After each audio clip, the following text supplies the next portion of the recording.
Ég býð ykkur velkomin á málstofuna ómerkilegar sögur á Hugvísnaþingi 2020. Ég heiti Aðalheiður Guðmundsdóttir og fyrirlesturinn minn heitir Inngangur að umræðu ómerkilegar sögur. Til eru sögur, jafnvel allt frá miðöldum, sem fáir hafa nokkuð tíman heyrt minnst á, jafnvel ekki þeir sem telja sig þekkja vel til íslenskrar bókmenntasögu. Í flestum tilvikum þetta sögur sem voru skrifaðar upp í prósa eða rímnaformi innan aðrar sögur í varðveittum handritum, en einhverju hluta vegna þá hafa ekki náð athygli okkar og þar af leiðandi ekki verið gefnar út. Það því til sögur sem eru alls óaðgengilegar nema þá helst hjá þeim fræðimönnum sem hafa aðgang að þeim í handritageymslunum sjálfum. Það eðlilegt að við spyrjum okkur hvers vegna sumar sögur hafi hlotið þau örlög, að minnsta kosti lengi vel, að verða eftir í handritageymslunum á meðan aðrar sögur hafi jafnvel verið gefnar út aftur og aftur. Ég kem að þessari spurningu síðar, en fyrst, hvers konar sögur eru þetta og hvernig finnum við þær? Í fyrsta lagi þá getum við ekki borið kennsl á þessar sögur nema við þekkjum bókmenntasöguna vel og þá ekki síður rannsóknarsöguna.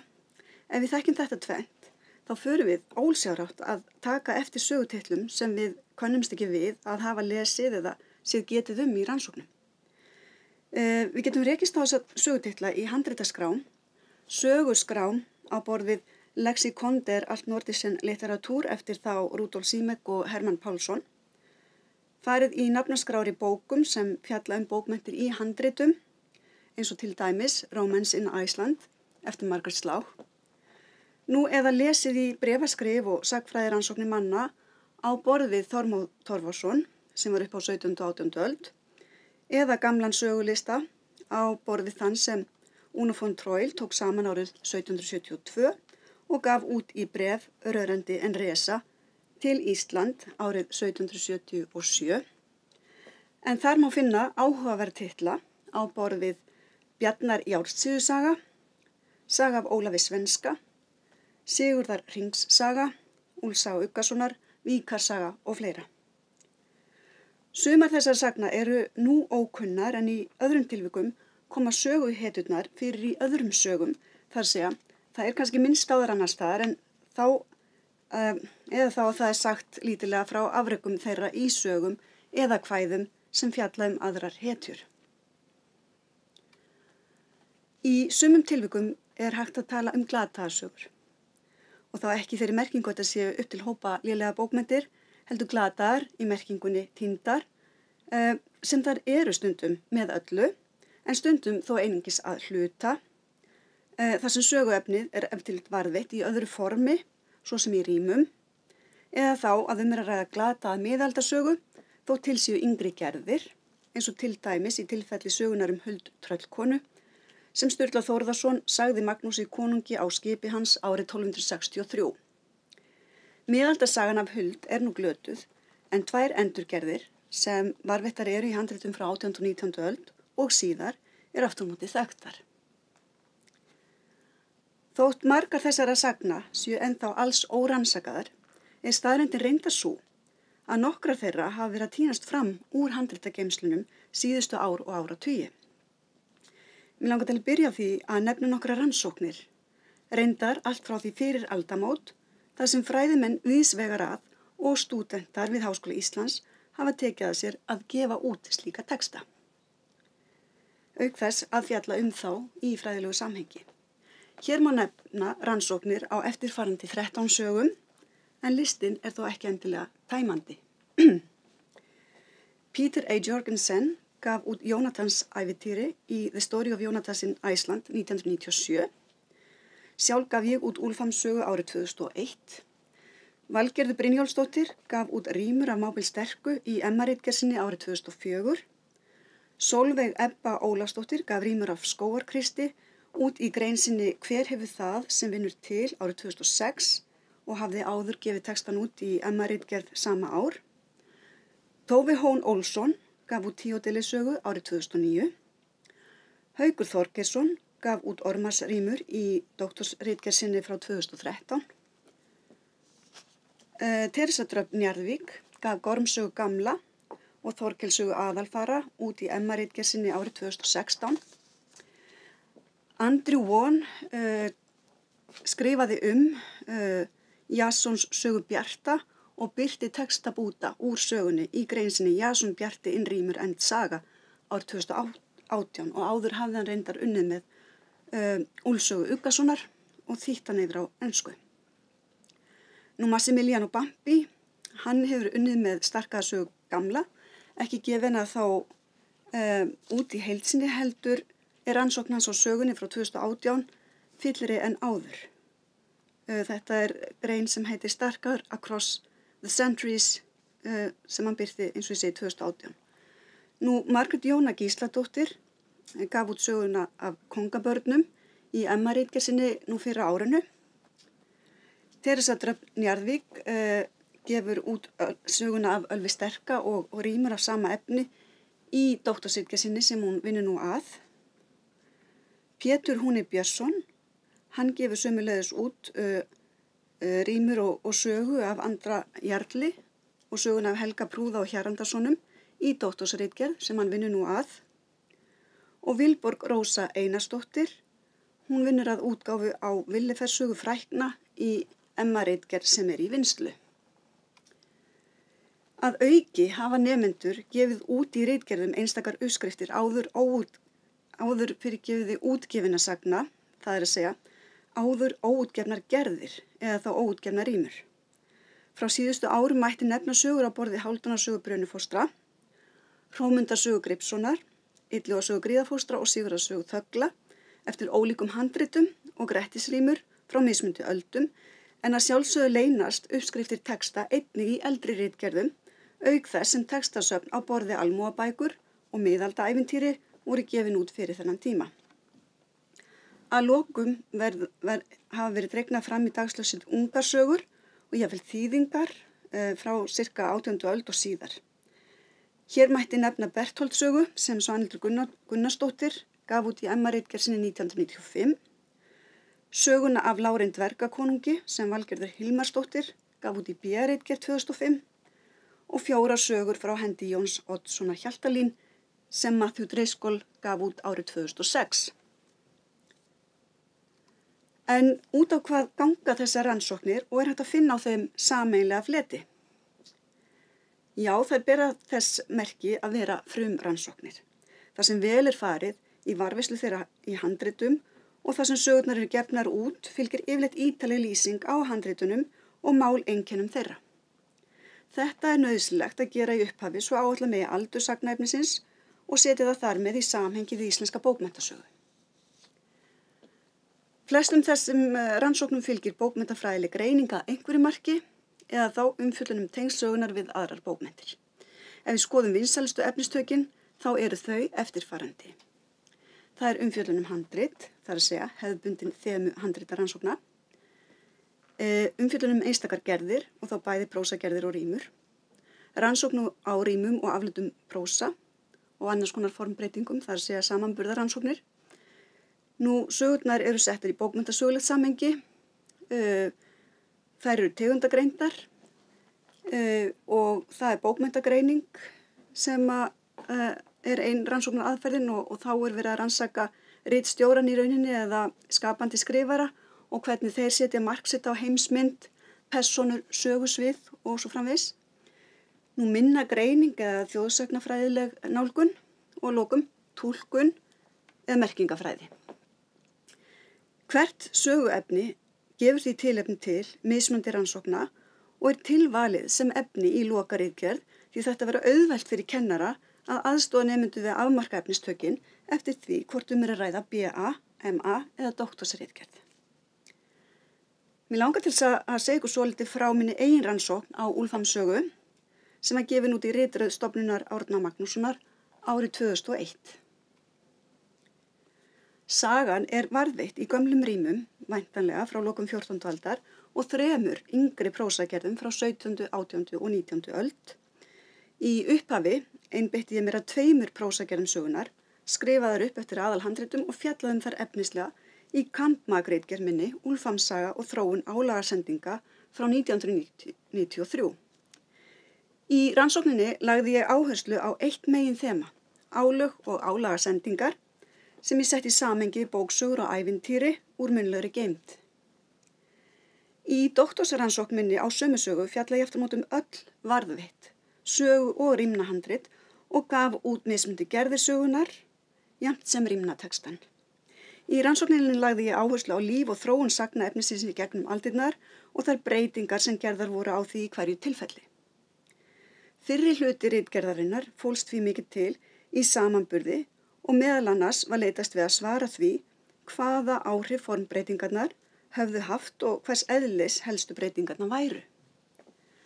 Niðurstaðan var sú að yfirfærsla sagnaefnis úr rímnaformi yfir í óbundið mál í þessu tilviki hafði í för með sér 5 mismunandi breytingar. Í fyrsta lagi þýðingarlitlar breytingar eða umorðanir, þar segja breytingar sem hafa ekki áhrif á merkingu sögunar. Í öðru lagi lagfæringar sem eru þá viðleitni ritstjóra til þess að útskýra söguna betur. Í þriðja lagi aflögun sem stafar þá oftast af misskilningi á skáldamáli rímnanna. Í fjórða lagi það ynging eða samtímalega samræmingar og það er að segja rannsókn á því ferli sem á sér stað þegar ritstjóri sér til þess að sagan haldi áfram að höfða til nýrra kynslóða og lokum það áherslu breytingar. Allar þessar breytingar eru áhugaverðar í ljósi viðtöku rannsókna. Og ekki síst fannst mér athyglisvert hvernig höfundur B-gerðar, Jón Ólafsson úr Grunnavík, tókst á við söguefnið ef til vill út frá þeirri forsendu að hann skrifaði sögun upp í sagnakver, Karl 613 kvartó, sem hann tók saman fyrir frænku sína, Ragnheiði Einarsdóttur, á Söndum í Miðfirði, unglingsstúlku sem síðan var einkum þekkt fyrir að vera móðir hinna ungu Reynistaðabræðra sem urðu úti á Kili árið 1780 eftir að þau hjónin höfðu sent þá eftir fé ásamt öðrum mönnum. Efnislegar breytingar Jóns á sögunni virðast beinlínis gerðar í þeim tilgangi að draga úr frumkvæði og framkvæmdum kvenhetjana sem eru sterkar og mjög afgerandi afl í rímunum og móti auka á vægi karlhetjana. Í síðar hluta rannsóknarinnar athugaði ég söguna í samhengi við bókmenntir frá 14. öld og tók til umfjöllunar fyrirferðarmikil sagnaminni á borðið hamskipti. Að lokum leitaðist ég við að túlka sögun út frá frásagnarfræðilegu andstæðikerfi þar sem kyn og kynslóðir tókust á í áberandi samspili manna og dýra, sóknar og varnar, ljós og myrkurs. Í rauninni voru svo margir möguleikar færir í efnistökum að upphaflegu efni kandmakritgerðarinnar, semst álög og álagarsendingar, voru hér ekki gerð skil nema örlitlu leyti. Það bil sem vörnin fór fram ári síðar vakti það athygli að komin væri fram á sjónarsviðið miðaldasaga sem fólk hafði þangað til ekki heyrt getið um. Umfjöllun söguna í fjölmiðlum leiti svo til þess að leikfélagið Annað svið ákvað að færa hann á leiksvið og fekk Andra Snæ Magnason til að skrifa handrit að leikriti eftir ítalegri sögugerð rímnanna. Sýningin var á margan hátt vel heppnuð og ekki síst aðkoma Eyvarar Pálsdóttur sem samdi og flutti tónlistina. Og við skulum heyra dæmi flutning Eyvarar.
Nú í tilefni leiksýningarinnar voru Úlfhamsrímur kveðnar í heild sinni og var það kvæðamaðurinn Steindór Andersen sem gerði það, þar segja hvað þar inn á geisladisk, en sjálf gaf ég rýmurnar út með nútímastafsningu og skýringum í bæklingi sem fylgdi disknum.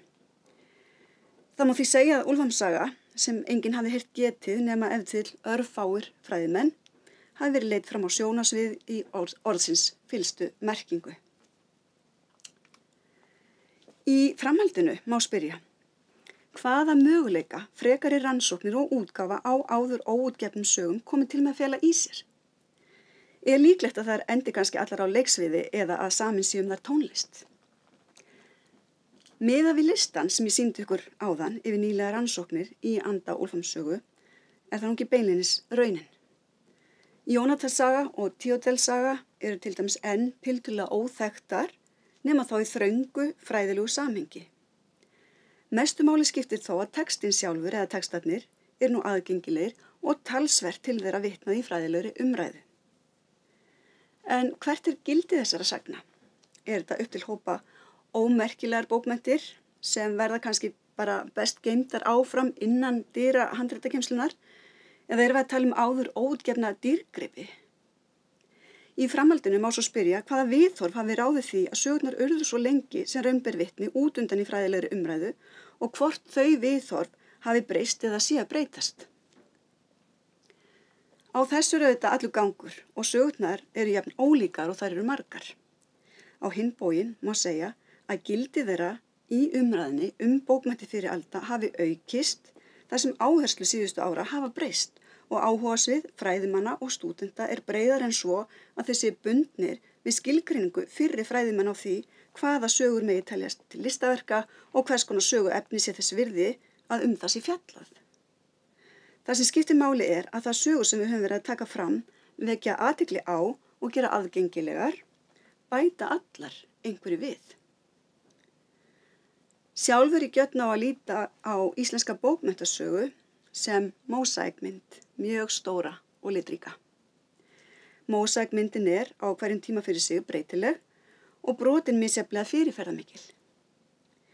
Það sem mér finnst hins vegar ómögulegt að á meðan heilu sögurnar eru óútgefnar þá vantar fræðimenn, kennara, stúdenta og áhugamenn íslenska bókmenntir upplýsingar sögur sem eiga svo sannarlega sinn sess í heildarmyndinni og allar þar ómissandi brot í þeirri mynd. Hver og einasta saga dýpkar því sín okkar á heildarmyndina sem og á einstakar greinar bókmennta og flesta dýpkar þar að auki sín okkar á þróun sagna og einstakra sagna minna. Hversu ófullnægjandi væri til dæmis ekki umræða hamskipti í íslenskum miðaldabókmenntum án Úlfams sögu og Théodels sögu og hversu fátæklegri væri ekki þekking okkar á dæmisögum miðalda ef við hefðum ekki aðgengi að Jónatans ævintýri. Staðreyndin sú að þótt sögur á borð við þær sem hér hefur verið umrætt séu margar hverjar vel geymdar og jafnvel gleymdar full ástæða til að dusta rykið og skipa þeim stað innan þekktrar bókmenntaflóru. Í þeim 3 fyrirlestrum sem við eigum eftir að hlusta á í þessari málstofu fáum við að heyra nokkrar mismunandi ástæður fyrir mikilvægi rannsókna á slíkum sögum og ég held að við getum öll verið sammála að eftir því sem rannsóknum fjölgar ástæðunum og ekki síður brotunum sem við getum notað til að fylla í þá heildarmynd sem við höfum eða viljum hafa af íslenskum bókmenntum fyrri alda. En ég hef þá lokið máli mínu og býð næsta fyrirlesara að taka við, en sá fyrirlesari staddur erlendis, en ég þakka fyrir mig. Góðan dag, ég heiti Teresa Dröfn Njarðvík og að vinna að doktorsverkefni sem Aðalheiður Guðmundsdóttir leiðbeinir. Erindi mitt í dag ber titilinn Þessi saga þykir svo skemmtileg að margir vilja hana eiga. Gormsaga gamla, Þorkelssaga aðalfara og Bragðaölvi saga. Fjölmargar sögur sem ekki hafa ratað í útgáfu leynast í handritageymslum. Í mörgum tilfellum eru þær jafnt fræðimönnum sem almenningi óþekktar og hafa jafnvel ekki verið lesnar í yfir 100 ár. Þær hafa með árunum fallið í gleymsku. Ýmist því að þær eru í yngri handritum sem ekki hafa þótt nú áhugaverð, efni þeirra ekki nú raunhæft að mati fyrrum fræðimanna eða einfallega því að enginn þekkir til þeirra lengur. Í því samhengi þá þykir mér við hæfi að vitna í orð Jóns Helgasonar sem hann segir í handritaspjalli sínu. En sögurnar sem að fólki girnist að lesa og heyra lesnar, rímurnar sem að það girnist að kveða og heyra kveðnar, voru ekki látnar á prent. Menn skrifuðu þær upp á miðalda vísu af endalausri þolinmæði. Viðkoman var meiri en fyrr því að nú var pappír kominn til sögunar og hann var ódýrari en bókfellið. Fleiri menn gátu eignast bækur en áður. Svona var skrifað og aftur skrifað á Íslandi á 17. öld og 18. og langt fram á hina 19. Jafnvel eftir að sögur voru farnar að fást prentaðar voru uppi sannir miðaldamenn sem að héldu áfram að æxla sér bækur með penna. Til að mynda skrifaði Magnús Jónsson í Tjaldanesi sögusafn í 20 bindum á árinu 1880 til 1905 og hvert 800 blaðsíður. Að vísu eru þar margar sögur sem ekki voru til á prenti. Og þó að aðrar væru til prentaðar erlendis, var ekki víst að íslenskum sveitamanni væri auðlaupið að eignast þær og margur mun auk þess fremur hafa átt stundir aflögum frá verki en aura til að kaupa fyrir. Þessi mýgrútur ungra uppskrifta nýtur heldur lítillar virðingar. Framar öllu munu söguhandrit frá 18. og 19. öld jafnan þykja útgefendum hvimleið. Þau eru fjarlæg uppsprettunum, einatt afbökuð, nálega undantekningarlaust til einskis gagns í leitinni að réttum texta. Þau geta ekki annað en að þvælast fyrir. Útgefandi kann ekki annað en að reyna að ættfara þau, en geðprýði hans er meiri en í meðallagi ef hann telur ekki eftir tíman sem til þessi varið. En sé lítið á þessi handrit frá öðru sjónarhorni, sé lítið á þá löngun til að lesa og fræðast sem í þeim felst, þá má vera að gildi þeirra taki að vaksa. Og jafnvel getur manni fundist að þau verði eins og sigur sveigur höfuð liðina kynslóða sem einatt áttu að berjast við fátækt og alls konar vesaldóm, en létu þó aldrei neitt andstreymi buga ást sína til bókarinnar. Ef lítið er á þessar sögur og þessi handrit út frá öðru sjónarhorni, þá vaksa þær í gildi.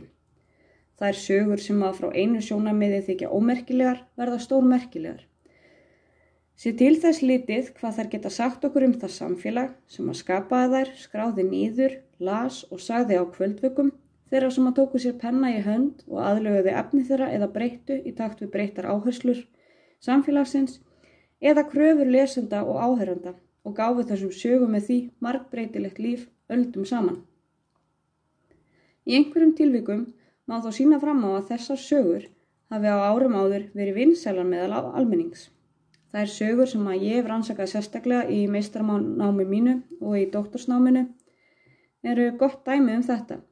Þetta eru sögur sem að enginn þekkir til í dag en voru áður vinsælar skemmtisögur. Gormsaga gamla og afleita sagan Þorkilssaga aðalfara voru viðfangsefni mitt í meistaranáminu og í doktorsnáminu hef ég svo fengist við bragðaölfusögu ásamt Ölfusrýmum sterka sem sagan byggist á. Þessar sögur eru dæmi slíkar gleymdarsögur. Þær eru skemmtisögur sem að segja frá ævintýralegum sendiferðum, eru settar saman eftir eldra sagnaefni og eru varðveittar í handritum frá 17. öld meðan yngstu handrit þeirra eru frá byrjun 20. aldar. Hér ætla ég að rekja efni þessara sagna, fara stuttlega yfir feril þeirra og margbreytileika ásamt gildi. Það hentar vel að ræðum þessar sögur í sama erindinu þar sem að þær fara báðar í gegnum svipað ferli. Það byggja á eldra efni sem snúið yfir í frásögn á 17. öld, lærdómsgildi einkenni þeirra vissuleyti í elstu heimildunum en síðar meir þróa sagnaefnið í átt að auknu skemmtanagildi. Báðar sögurnar taka svo heilmiklum breytingum í meðferð skrifarans Magnúsar Jónssonar í Tjaldanesi sem að Jón Helgason tæpir á í tilvitnuninni sem að ég las upp áðan, en hann lengir sagnafléttuna, breytir og bætir við svo að nánast verður úr ný saga. Magnús Jónsson í Tjaldanesi var einn afkastamesti skrifari 19. aldar, en hann hefur í sumum tilfellum ekki bara skráð eftir forriti heldur átt við orðalag sagna og eins og sérstæða uppskriftum hans á bæði Gormsögu gamla og bragðaölfusögu og hefur hann breytt heilmiklu og bætt við hvað varðar efnið þeirra. Hann mætti í þeim tilvikum kallast skapandi skrifari. Magnús hefur þann sið að skrá formúla fyrir þær sögur sem hann skrifar upp, þar sem hann fer oftar en ekki yfir heimildir sínar, forrit og vinnubrögð. og Gormssögu gamla eða Þorkelssögu aðalfara eins og hann titlar hana, segir hann í formála sínum. Þessi saga þykir svo skemmtileg að margir vilja hana eiga. Hefi ég skrifað hana mörgum sinnum. Gormssaga gamla og Þorkelssaga aðalfara er ævintýraleg frásögn sem varðveitt er í einhverju formi í alls 10 íslenskum handritum frá 17. öld og síðar. Sagan var einnig þekkt á miðöldum og finnst til að mynda í Gestatta Norum, riti Saxa Málsbakka frá lokum 12. aldar eða upphafi þeirra 13. Og vita er að Saxi Málsbakki nýtti sér íslenskar heimildir munnlegar eða jafnvel ritaðar, en ekki víst hvort að þessi frásaga sé slík. Hún virðist aðeins vera varðveitt í ungum heimildum hérlendis og á rætur sínar að rekja til þýðinga Gestatta Norum yfir á dönsku á 16. öld fyrst og síðar þeirri 18. Sagan fjallar ævintýraför hins heiðna Danakonungs Gorms sem nefndur var hinn gamli frá heimalandi sínu eftir að hafa strengt þess heit að finna útgarða. Með honum í liði er Íslendingur að nafni Þorkell aðalfari, fróður maður og víðförull sem að fær hlutverk leiðsögumanns konungs. Þeir halda út skipum sínum og með ýmislegum hremmingum komast þeir til Bjarmalands þar sem að þeir hitta Goðmund konung og halda þaðan saman til útgarða þar sem að jötunin útgarða Loki ræður ríkjum. Gormur heitlast svo að útgarðaloka og mætti hans að hann verður samfærður góðmagna hans og tekur að tigna jötunin fram yfir aðra guði og vætti hann snýr aftur heim. Seinna sendir Gormur konungur Þorkel í aðra ferð til útgarða að sækja fróðleik, að fregna þess hver laun séu ætli mönnum eftir dauðan af hendi þeirra goða sem þeir tignuðu mest í lífinu. Þorkell og menn hans lenda aftur í miklum hremmingum en komast þó að leiðarenda og hafa þaðan hár úr skeggi útgarðaloka til að færa konungi. Hárið lyktar svo illa að menn deyja af fýlunni. Á heimleið sinni lendi Þorkell enn aftur í miklum óförum og strengir hann þá þess heit að tilbiðja þann guð sólina hefur skapað. Eftir að hafa komist lífs af á land, heyrir hann að kenningum hinnar nýju trúar og tekur upp kristni. Þegar hann snýr aftur til Danmerkur með hár útgarðaloka bregður konungi svo við að hann hlýtur bana af. Þegar honum skilst þá hvílíka skepnu hann hafi tilbeðið og margir menn deyja með honum. En hinn nýkristnaði Þorkell aðalfari lifir af öll sín ævintýri og sagður halda rétta trú sína samviskusamlega til dauðadags. Gormssaga gamla í íslenskum handritum ber vitni fornfræði áhuga manna á 17. öld þar sem að menn hafa leitast við að færa gamalt efni í nýjan búning. Og vel má ímynda sér að sagan hafi verið þýdd yfir á íslensku úr danskri útgáfu Gestatta Norum, sér í lagi vegna þess að aðalpersonan Þorkell sagður íslenskur.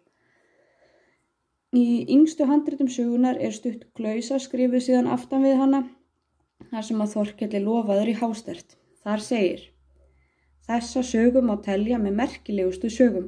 Hefur Þorkell verið stórvitur maður, göfuglindur og hinn mesta hetja og hinn hamingjusamasti í hvarvetna, svo valla muni dæmi finnast til að nokkur maður í fornsögum hafi ratað í aðrar eins mannraunir og ráðið úr þeim með slíkum viturleik og skörungskap. Til Þorkells geta þeir menn sem að nú lifa talið ætt sína á ýmsa vegu svo valla vanti liður í. Í Gormssögu gamla áhugaverður snertiflötur við hugmyndu manna norræna goðafræði og sagan jafnframt ádela á hjátrú sem að lesa mætti í samhengi við átök kaþólsku og lúthersku. Í allra yngstu handritunum sögunni breytt. Það í handritum Magnúsar Jónssonar og Guðbrands Sturlusonar á Hvítádal sem að skrifar eftir handriti Magnúsar. En þar Þorkell komin í enn stærra hlutverk og skemmtanagildið aukið á meðan Gormur hefur nánast mist hlutverk sitt. Þorkelssaga aðalfara ívið lengri en Gormssaga gamla sem hún byggir á, en í sögunni Þorkell aðalsmaður sem heldur upp í háskaför ásamt fóstbróður sínum Gormi til að bjarga bræðrum sínum. Háskaförin endurtekin með smávægilegum tilbrigðum og meðan hann fer til Andvíkur, Risalands, Jötunheima, Bjarmalands og víðar. Hann safnar fóstbræðrum á leiðsinni og eykur frægð sína og frama. Að lokum tekur Gormur við konungstig fyrir tilstuðlan Þorkells og Þorkell sjálfur eignast hálft ríki. Þar með fléttu sögunar nánast snúið á haus, en úr verður æsispennandi og ævintýraleg frásögn sem að lyftir íslensku hetjunni upp á stall á og meðan lærdómsríkum boðskap Gormssögu gamla trúarbrögð og hjátrú með öllu sleppt. Gormssaga gamla og síðar Þorkelssaga Aðalfara eru því í raun merkilegar sögur sem gefa okkur innsýn inn í það samfélag sem þær spruttu upp úr. Þó Gormssaga gamla sem slík sé ung viðbót í íslenskri bókmenntaflóru og upphaflega lítið annað en þýðing lærðra manna úr dönsku, þá hefur hann engu að síður bókmenntalegt gildi. Í henni má sjá áhuga fyrir kynslóða á fornfræði og lærdómi og í henni kristallast þorsti áherenda eftir nýju skemmtiefni. Önnur áhugaverð saga Bragðaölvisaga sem byggir á Ölvisrýmum sterka sem ortar voru 1400 en sagnaefninu Ölvi var svo snúið úr rýmum yfir á prósa af Jóni Eggertssyni undir lok 17. aldar. Þar sagt frá Ölvi Hákonarsyni sem afbragð sterkur en ódæll drengur. Hann vill ekki liggja heima og heldur því frá Noregi með skip frá föður sínum og góða galdragripi frá fóstur sinni. Hann kemur á Danmörku og drepur þann menn fyrir Sveini Danakonungi vegna misættis milli Noregs og Danmerkur. Ölvir blekkir konung og nær að halda lífi en í staðinn hann sendur að drepa útlaga konungs í Hólmgarðaríki. Sveinn konungur gefur Ölvi heilráð en Ölfur brýtur gegn öllum þeim á ferð sinni. Hann heitir Skálabúa og drepur hann með þeim afleiðingum að Skálabúin leggur á hann álög.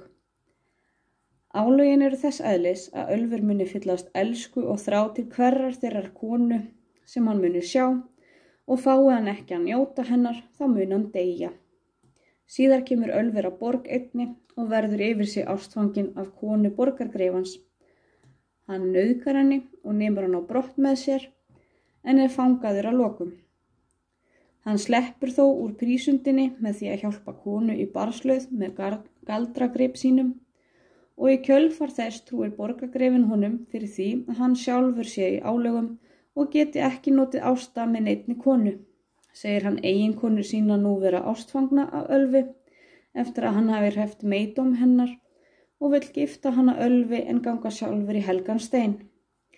Ölfur tekur konunni, fær liðsauka frá borgargreifanum og nær að sigra útlagan sem hann var sendur til þess að drepa og að lokum snýr hann til Danmerkur með konu sinni, tekur trú, fær ríkuleg laun fyrir og heldur aftur heim til Noregs.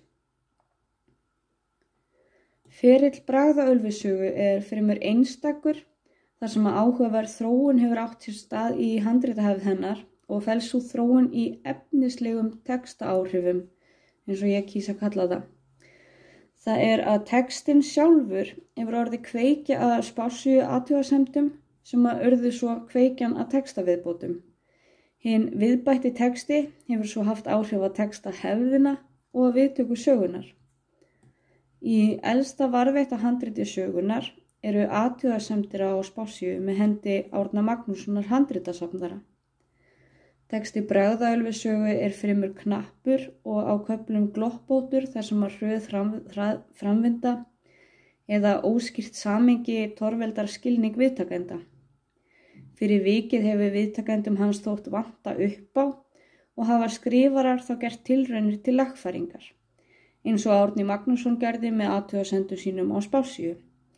Aðrir sem að seinna afrituðu textan hafa gert svipaðar tilraunir til þess að skýra textan og það jafnvel tekið athugasemdirnar af spássíunum beint upp inn í textamengið. Þrátt fyrir þessa viðleitni til að skýra textan og þar með svara ósvöruðum spurningum sem að kvikna við áheyrn og lestur sögunar, var frásagnafléttan enn að einhverju leyti óljós og þar með ekki öllum spurningum svarað. Þegar góðvinur okkar Magnús Jónsson í Tjaldanesi skráir söguna, þá tekur hann sér enn og aftur skáldaleyfi og leitast við að fylla upp í þessa gloppur með því að bæta við heilu köflunum þar sem að samengi eða atburðarás var áður óljós ásamt því að lengja söguna almennt og stílfarana. Viðbætur Magnúsar þær draga innblástur úr fornaldar- og riddarasögum sem hann hefur þekkt til og hann notfærir sér einnig endurtekningar á atriðum innan sögunar. Úr verður líkt og með Þorkelssögu Aðalfara ævintýraleg frásögn þar sem að skemmtanagildi í fyrirrúmi. Það sem að stendur upp úr og ég vildi helst benda á eru að þessar sögur voru gleymdar í fjölda ára, áttu sér engu að síður margbreytilegt líf. Þær voru ekki bara skráðar niður, heldur tóku þær breytingum í takt við tíðaranda, í takt við smekk áheyranda og lesanda, aukið var við þær og þeim breytt og úr þeim spruttu jafnvel nýjar sögur, ef litið á Þorkelssögu aðalfara og auknagerð Bragðaölfusögu. Með því að rýna í þessa gleymdu sögur þá fáum við einstaka sýn inn í samfélagið sem þær skapaði. Þar sem að ekki var hikað við að færa gamalt efni inn í nýjan búning eða nota eldra efni sem grunn fyrir nýsköpun. Það að mínu mati þessi óslökkvandi þorsti í nýtt sagnaefni og sífellda aðlögun og nýsköpun í bókmenntum sem að einkenni bókmenntaflóru Íslands fyrir á öldum. Sér í lagi þegar kemur að þessum yngri handritum sem að hinga til hafa þótt ómerkilega eða of fjarlæga uppsprettunni, þar sem að sögurnar ber ekki lengur réttan texta og hafa afbakast. Það þetta fyrst og fremst sem að hefur gert Íslendinga að bókmenntafjóð. Takk fyrir.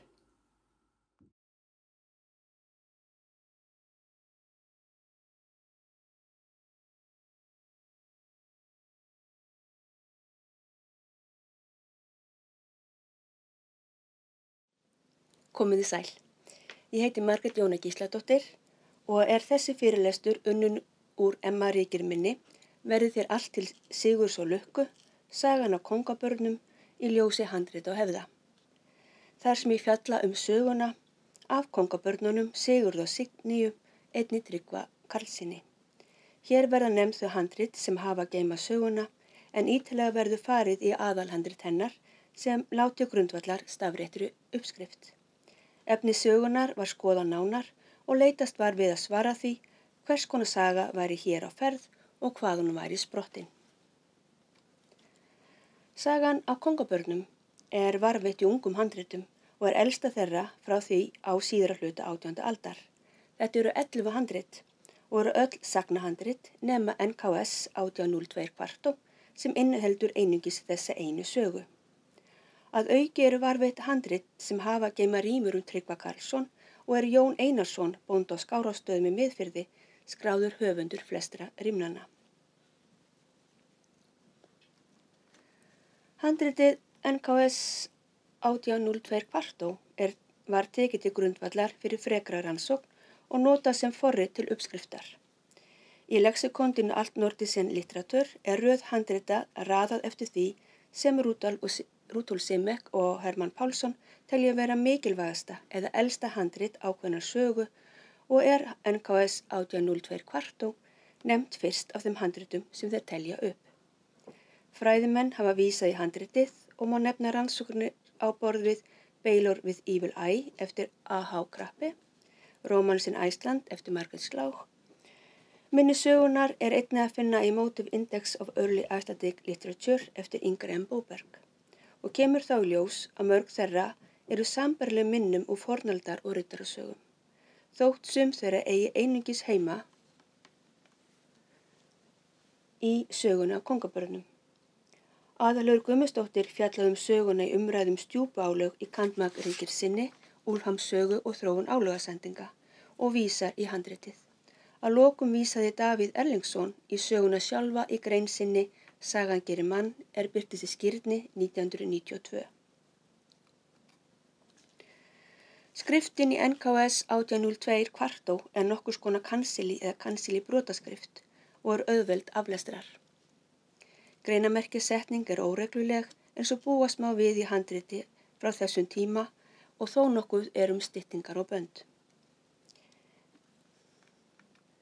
NKS 1802 kvartó varðveitt í konunglega bókasafninu í Kaupmannahöfn og kemur úr bókasafni Pítis Fredriks Sjúm. Hann sagður vera sagnfræðingur, rithöfundur, þýðandi og umbótasinni og lét sig ýmislegt varða tengist bókmenntum, listum, sagnfræði, stjórnmálum og vísundum. Þess má geta Karl Christian Rapp taldi Sjúm vera einn af merkustu sagnariturum síns tíma. Sjúm fékk áhuga á íslensku og íslenskum fornsögum hann fór til Þrándheims 1751 og lærði þar íslensku meðal annars að lesa rit Snorra Sturlusonar. Hann kemur aftur til Kaupmannahafnar árið 1765 og 1771 fekk hann aðgang að Árnasafni, safni Árna Magnússonar.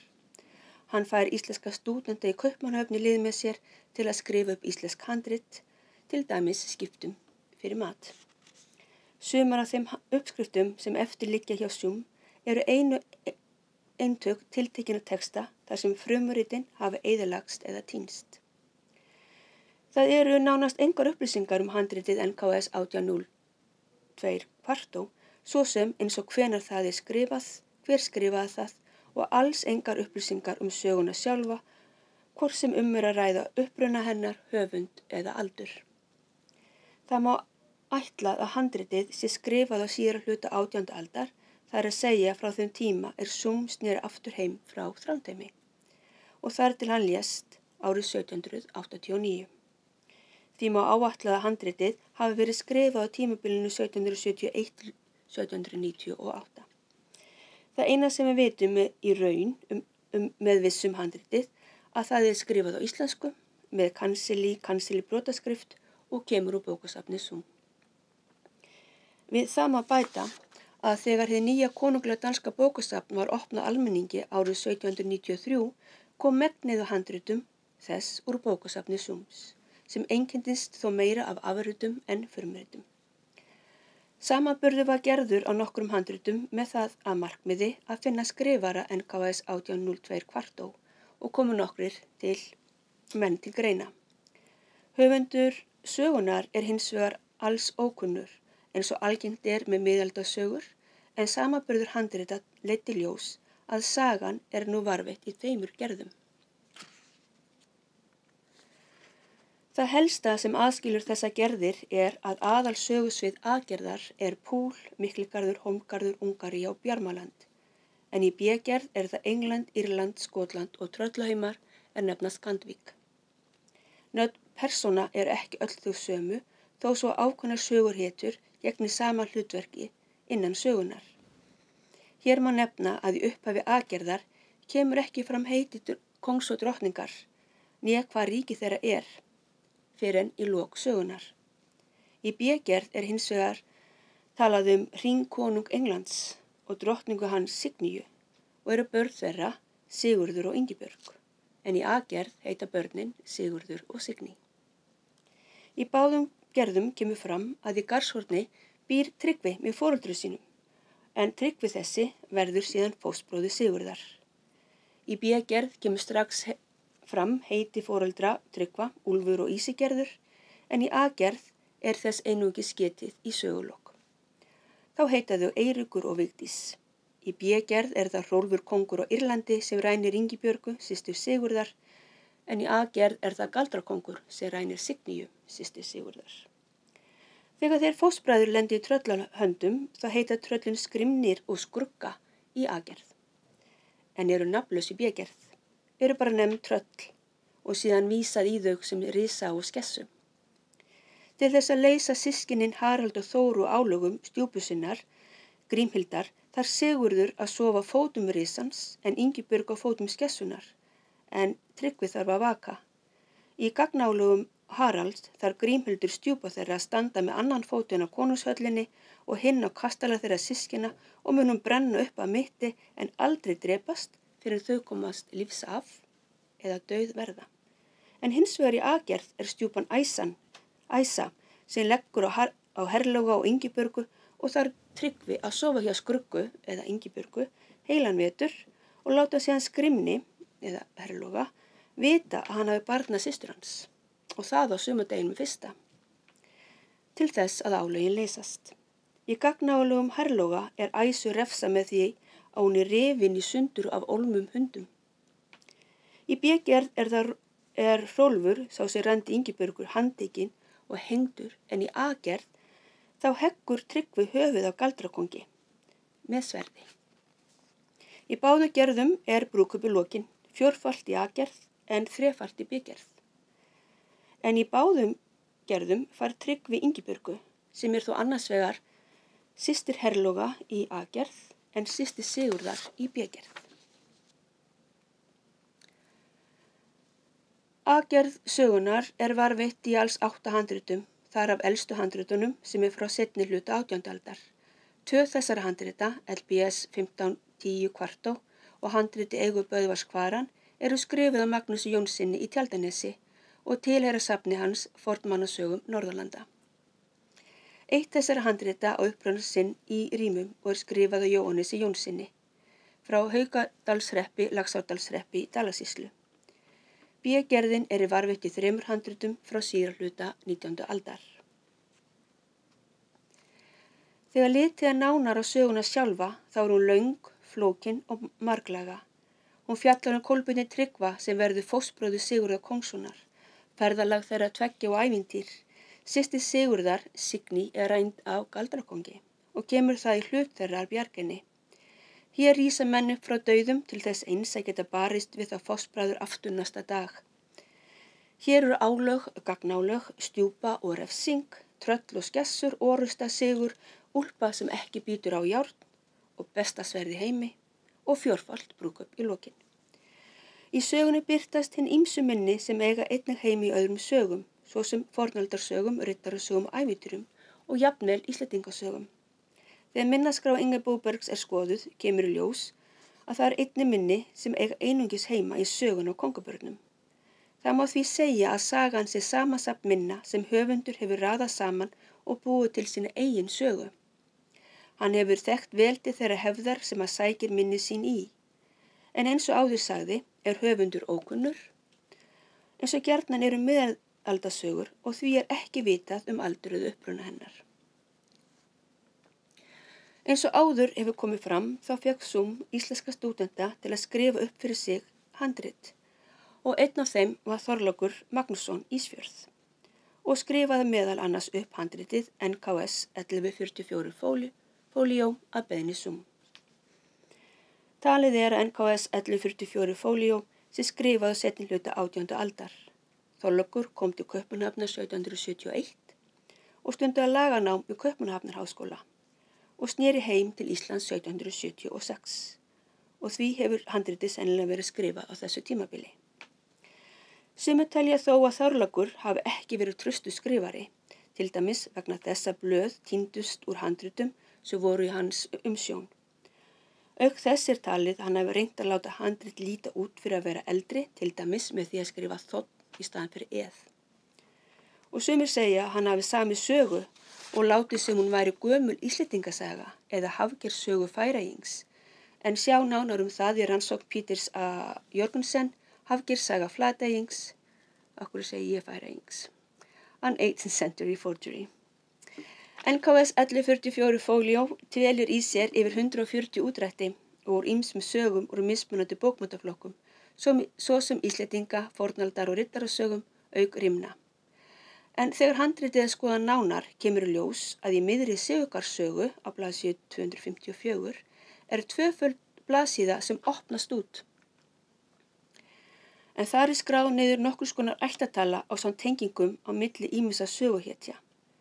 Það kemur ekki fram úr hvaða sögu þessi ættatala en með annars konar skrift ofarlega til vinstri hefur verið skrifað höra til blaðsíðu 263. En á blaðsíðum 263 til 267 útdráttur úr sögun á kongabörnunum, þar sem sagan titluð sagan á Sigurði, Signíu og Tryggva Karlssyni. Í lok útdráttarins hefur verið skrifið athugasemd þar sem sagan sögð bæði löng og lygileg, lík sögum sem sagðar af börnum á Íslandi og diktuð á vorum dögum og skrifið á ETAS. Létubreyting mín. Því að þetta vekur spurningar til hvers vísar á vorum dögum og hver ETAS. NKS 1144 fóljó afrit af AM 576 A til C kvartó sem í 3 hlutum A, B, C. Hluti A sagður vera frá 17. öld og skrifaður af Einari Eyjólfssyni sýslumanni í Gunnarsholti, Rangárvallasýslu. En Jón Ólafsson frá Grunnavík skrifaði efnis yfirlit og í því kemur fram að það vantar í það sögur. Hluti B sagður vera frá 1700 og útdrættur úr sögum og rímum unnar fyrir og af Árna. Í C-hluta eru útdrættir úr lygisögum og minnisgreinur erlendar og íslenska sögur og mikið til með hendi Árna Magnússonar frá 1690. Mörg handrit í safni Árna Magnússonar eru í slæmu ásökumlagi og á það einnig við AM 576 kvartó, sérstaklega B og C hluta þess. Það er óunnbundið, hverin eru laus, skriftin oft erfið aflestrar og mólnað hefur úr því. Þegar það er borið saman við NKS 1144 fóljó, kemur í ljós að það vantar í það þó nokkuð margar sögur. En við nánari skoðun á AM 576B kvartó má finna samskonar opnu og í C-hluta NKS 1144 fóljó. Þar er uppdráttur á ættatölu og tengingu söguhetja. Það lítur ekki út fyrir að ættatalan sé síðara tíma viðbót sem stungi hefur verið inn í hverið. Ofarlega á opnunni hefur verið skrifuð athugasemd og spurt hvort að ættatalan séu Fertramsögu á Plató sem er nokkrum blaðsíðum aftar. En þegar sú saga er lesin kemur þó í ljós að svo er ekki. Heldur er ættatalan samskonar og í NKS 1144 fóljó. En hinbóginn er engan útdrátt að finna, líkt og í NKS 1144 fóljó og heldur engin athugasemd. En þar sem ættatalan er svo sama, má telja líklegt að útdrátturinn í NKS 1144 hafi einnig verið í AM 576B kvartó, en sé nú glataður. Þetta bendir til þess að sagan hafi verið til í uppskrift frá því eða fyrir aldamótin 1700, þegar AM 576 ATC kvartó var skrifað. Þetta dæmi sýnir að elstu varðvætta handrit tiltekinna sögu segir ekki endilega mikið til upprunlega aldur hennar. Getur verið að sagan á kongabörnunum sé höfundaverk, fremur en arfsaga sem hefur gengið í munnmælum í gegnum aldirnar, farið þannig í hringrás frá prósateksta til rímna og aftur í prósateksta, eins og saga í handritunum merkt Engaeign 10 sem Jóhannes Jónsson skrifaði upp eftir rímum.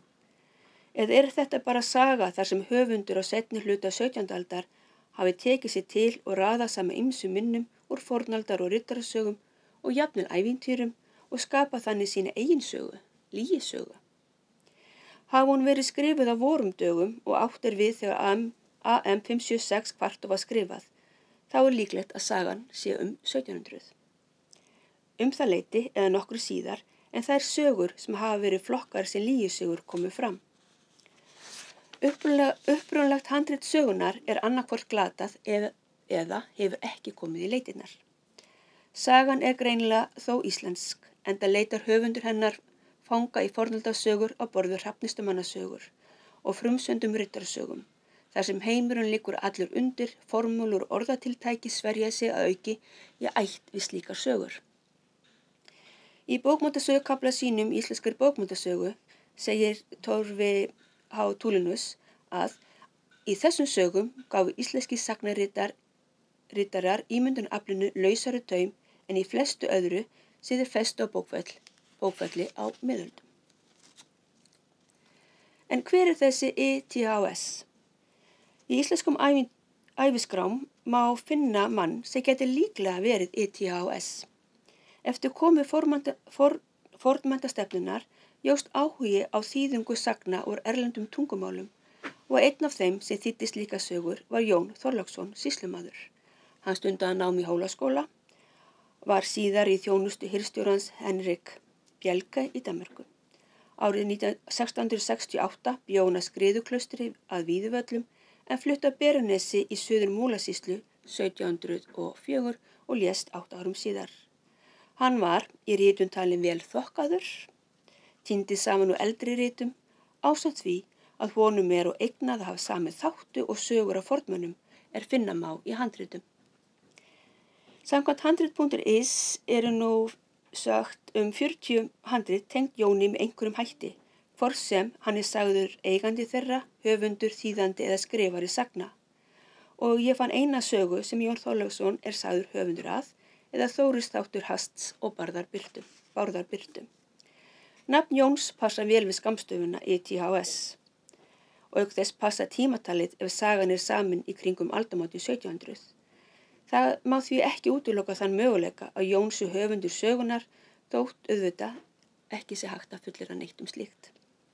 En ef Jón Þorláksson er höfundur sögunar og sagan hefur einhvern veginn komist í hendur Árna, hvar er þá það handrit? Var það Árni sem skrifaði útdráttinn og athugasemdina sem birti síðar í NKS 1144 fóljó?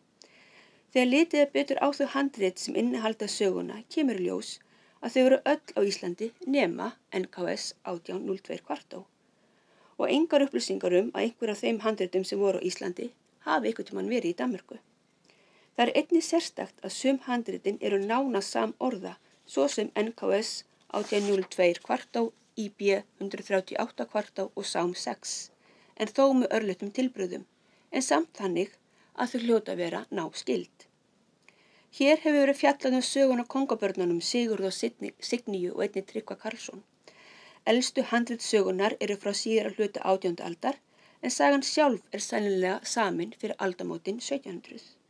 Hún hefur einkenni lygisagna þar sem höfundur hefur sótt sér minni í fornaldasögur, riddarasögur, ævintýri og sett saman á sinn eigin hátt. Sagan hefur ekki komið út á prenti en var áður þekkt í uppskriftum í formi prósa og rimna. Nú hef ég lokið máli mínu og býði næsta fyrirlesara í pontu. Komið sæl, ég heiti Pétur Húni og er doktorsnemi í íslenskum bókmenntum. Rannsóknarefni mitt er það sem ég kýs að kalla óþekktu erki fornaldarsögun af Helga Prúða og Hjarrandarssonum. Sagan er betur þekkt sem Andrasaga og elstu varðveittu sögubrotin eru í Andrarýmum. Ég ætla að renna til að byrja með yfir varðveislu söguna og síðan ætla ég að segja ykkur aðeins af sögunni og síðan ætla ég að bora mig niður í eitt smáatriði sem er að vissanhátt fyrir Margréti og Teresu gert. Elstu rýmurnar eru finnast í Staðarhólsbók, AM 604 kvartó sem er frá þarna miðbiki 16. aldar. Það eru fyrstu 9 rýmurnar. 2 rýmur bætast síðan við þessar 9 í Hólsbók, AM 603 kvartó einnig á 16. öld og síðan 2 aðrar 12. og 13. rýma í þessu Stokkólmshandriti Hólm pergament kvartó nr. 23 sem einnig er þarna frá fyrir hluta miðbiki 16. aldar. En það er talið að þær hafi á einhverjum tíma verið í Kollsbók í Wolfenbüttel sem er það nú, já. Sú bók er talin rituð á síðari hluta 15. aldar en það er ekki vitað hvort nákvæmlega sömu rýmur er að ræða en miðað við hvernig bókin er samsett þá bendir allt til þess að fyrstu 9 rýmurnar hefðu passað í það gat sem þar er. Það eru ýmsar heimildir að rýmurnar hafi verið 24 einhver tíman en þessar síðustu 11 hafa hvergi fundist en þó víða sér talað þær.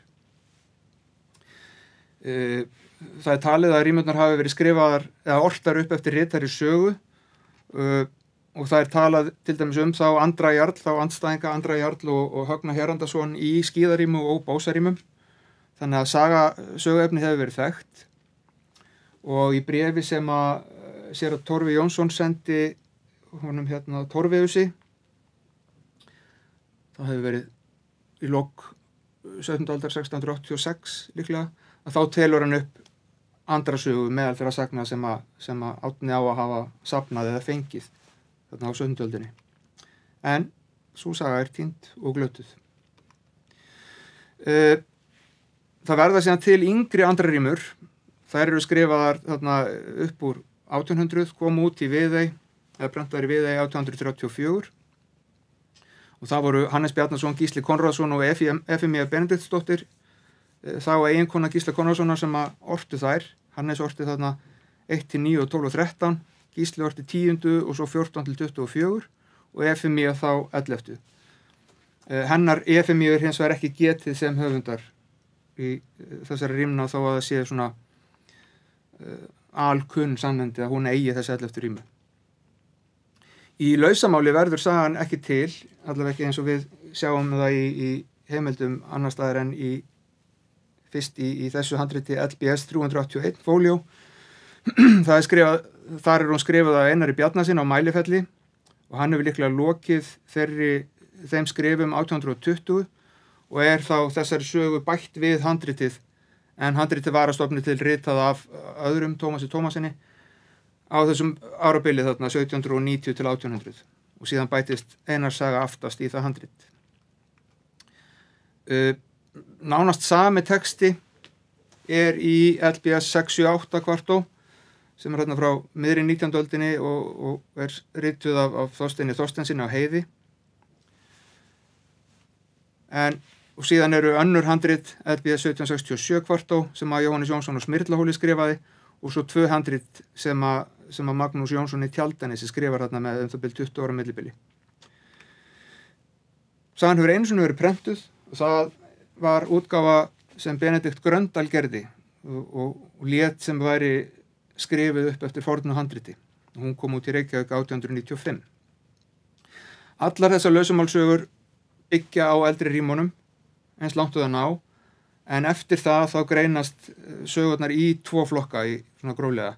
Annars vegar eru það sögurnar sem eru beinlinni skrifaðar upp eftir yngri rímunum og þær sögur eru algjörlega óháðar hver annari.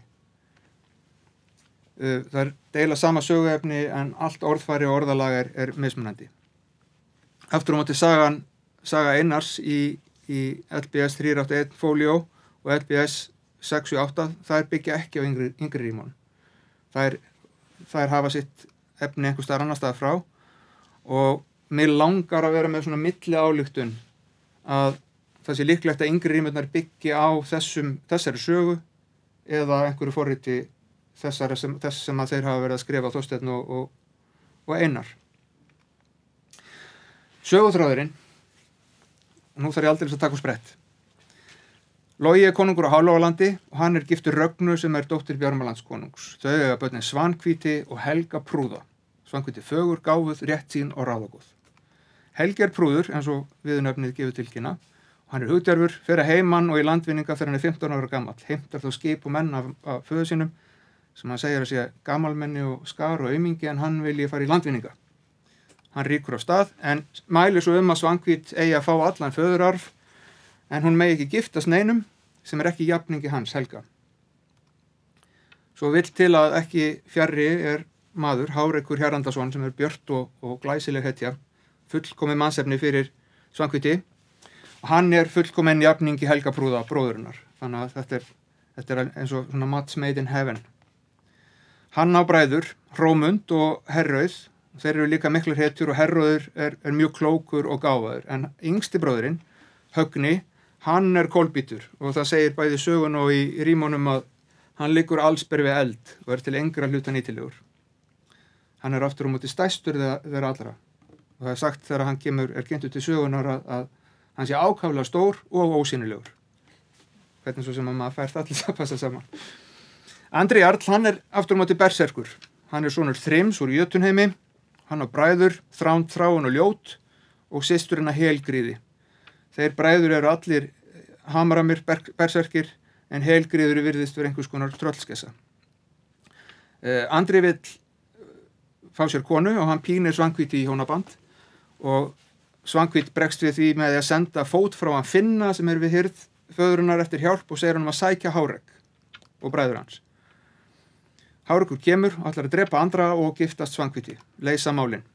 Andri aftur á móti drepur Hárek og Hrómundur bróður hans fellur einnig og Herrauður særist illa en hann týnist í valnum. Hann ristur á kviðinn, nær að strengja að sér brynjuna og fellur niður í valinn og svo hrynja líkin ofan á hann. Þetta þarna töluvert mikið mannfall, þetta eins og stórgripasláturinn þarna á löngum köflum.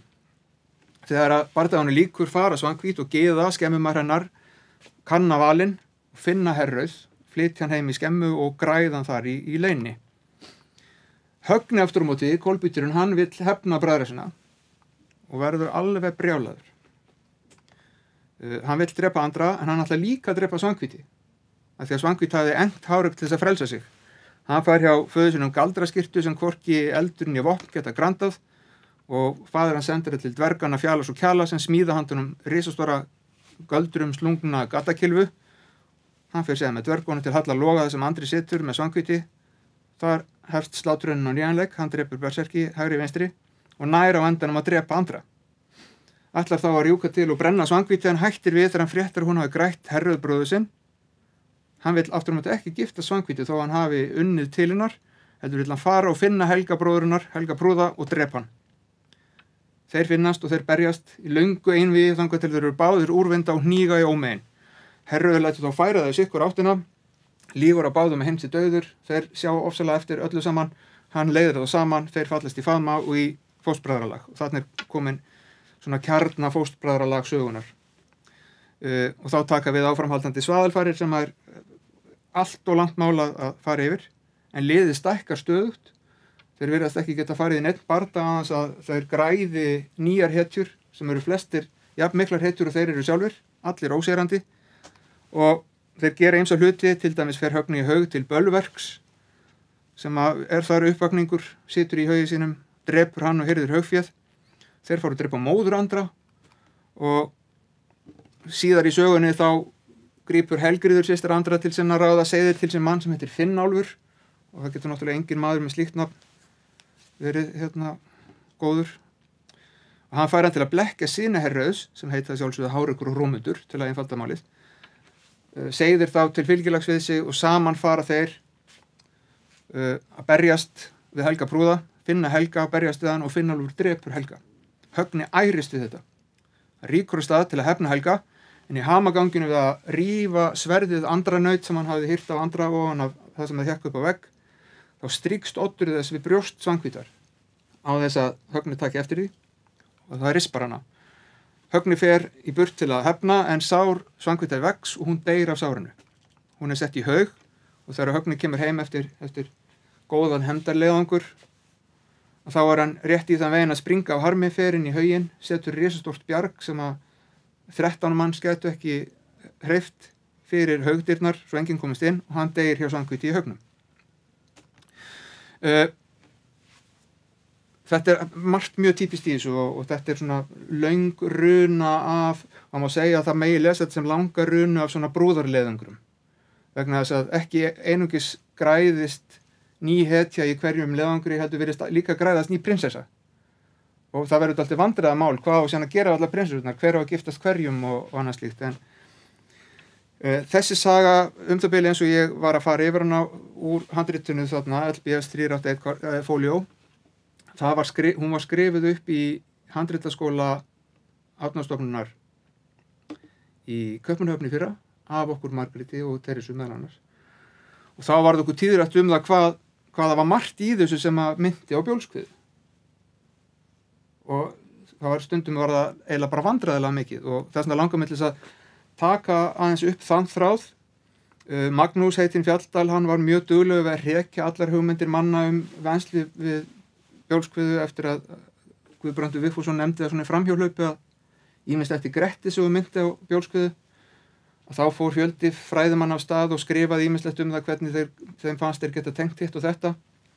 1998 kom út bókin The Long Arm of Coincidence, þar sem Magnús fer í gegnum eiginlega allar hugmyndir sem menn hafa haft og rekur þær. Og síðan skrifar hann það sem var kallað tveggjatrölla sögurnar, hvernig sögur þar sem að farnöldasögur þar sem að hetja þarf að berjast við 2 tröll, að þær geti mögulega verið efniskyldar Bjólfskviðu. Og þá setur hann upp svona tékklista, hvað það er sem að saga þarf að uppfylla, hvað hún þarf að rýma við til þess að þetta gangi upp. Og ég ætla nú bara að fara í gegnum þess að punkta í snatri og tengja saman.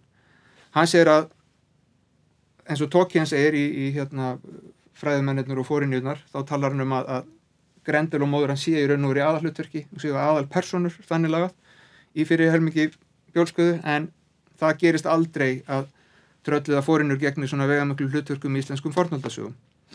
Í Andra sögu aftur á móti er það Andri og fjölskylda sem eru ekki bara í öndvegi, heldur þau megin drifkraftar og keyra söguna áfram. Og fyrir utan það að bæði rýmurnar og sagan heita eftir Andra. Þannig að þarna erum við komið með einn. Það er ekkit, Magnús segir að það sé aldrei ljóst hverslags verur Grendel og móður hans eru. Hann er sagður vera þurs eða jötun eða illur andi og móður hans er sögður vera djúpvargur eða mikil sækona eða gyðja eða ógnarkvendi. En eins og það segir Magnús að tröll séu tröll og engin vafi á uppruna eða tegund þeirra. Fjölskylda Andra er samansafn af skringilegustu og aðskiljanlegustu fórinjum.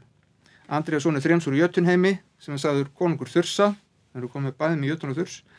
Hann er svartur sem bygg, líkastur blámanni, bölvuðum tröllum stærri og hverjum risa herri. Sverð být ekki á hann og því hann aldrei með hjálm eða brynju. Þannig að þarna rímar ýmislegt við Grendel og reyndamóður hans líka sem að venjuleg vopn být ekki á.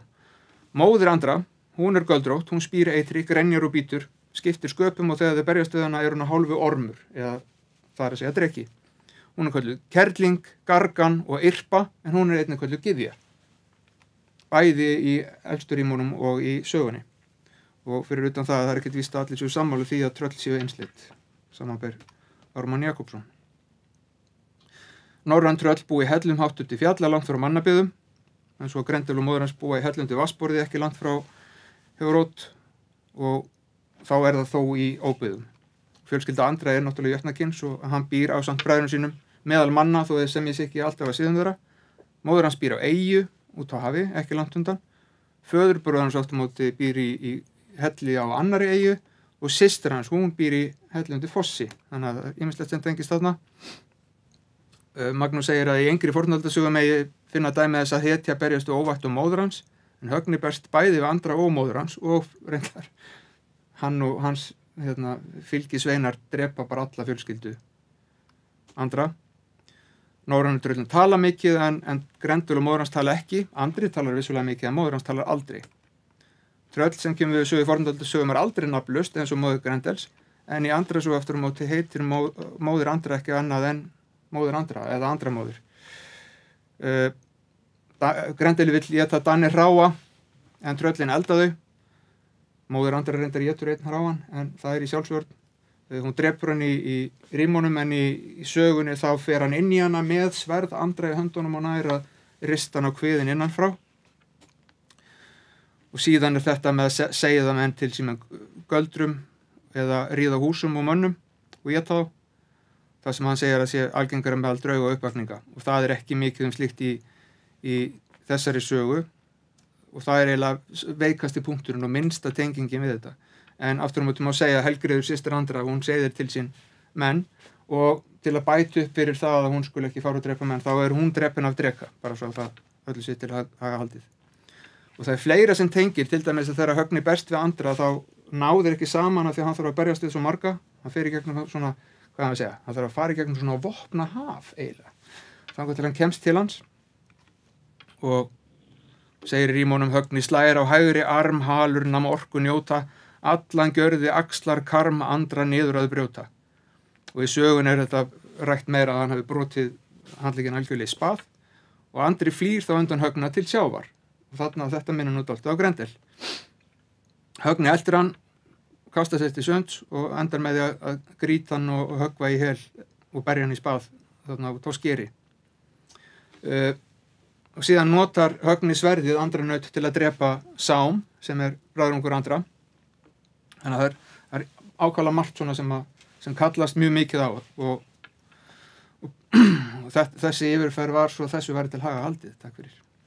En þetta er mjög fjölþætt saga, hún er sett saman úr miklum fjölda minna og margra svona eiginlega svona stokksýns atriða úr öðrum fornaldasögum og oft er þetta, eins og ég nefndi áðan, er þetta blindminni eða málulengingar sem að fara ekki neitt. Til dæmis að þegar að Högni er komið með Andranaut, töfrasverð Andra í hendurnar og fer í haug bölverks og þá endar með því að hann þarf sverð bölverks til þess að drepa hann og hirðir það og þá er þeir alltaf konum með 2 töfrasverð sem að gegna síðan ekki í neinu sérstöku hlutverki í sögunni. Sama eins og ég sagði með alla prinsessutnar sem að þeir finna, ég held að séu allavega 4 og svo þarf bara að vera svona alltaf uppgjör að finna hver á síðan að giftast hverri og hvernig á að leysa þetta. Þannig að oft er þetta málalengingar frekar en finnst manni og hugsanlega er lausamálsagan frekar það að skáldagáfan dró menn hinga og þangað af því þeim fannst eitthvað minna á annari sögu og létu það bara ganga upp eins og er þekktuð annars stað frá. Eins og úr söguna á Hrómundi Gripssyni og víðar þar sem að til dæmis að senan haugbrotið og baráttuna við haugbúan hún er tekin stæld nákvæmlega eftir því sem gerist í Hrómundarsögu eða Hrómundarímu, Griplum. Verkefni mitt er að vera að vinna úr handritageymdinni og lesa saman og raða saman eftir fengum. eldri rýmurnar hafa aldrei komið út, það hafa verið gerða nokkrar athuganir að því en það hefur ekki tekist, en ég er að vona að ég brjóti þá hefð að horfið sé frá útgáfu andra rýmuna eldri og ég komið þeim út. Ég hyggst koma að gefa þær út á rafrænu sniði, helst eins mörg textavitni og mögulegt er, þannig að hægt sé að sjá í sjónhending hvernig munur er á milli erinda og annað slíkt, þannig að það verði ekki, apparatið verði í raun og veru sjálfkrafa eftir því sem maður ber saman. Saga Einars á Mælifelli sem að við skrifum upp í fyrra, hún mun koma út á lokum, við erum ákveðin í því, þá fá allir að kynnast Andra Jarli, óberminu og hetjónum sem að drápu hana fjölskyldans. Og það mitt eftir bara í hug að auðvitað var það sverðið Andra sem að síðan drap Svanhvíti, brúði hans, í lok sögunar, þannig að Andri er yfir og allt umkring alveg frá upphafi til enda. Takk fyrir.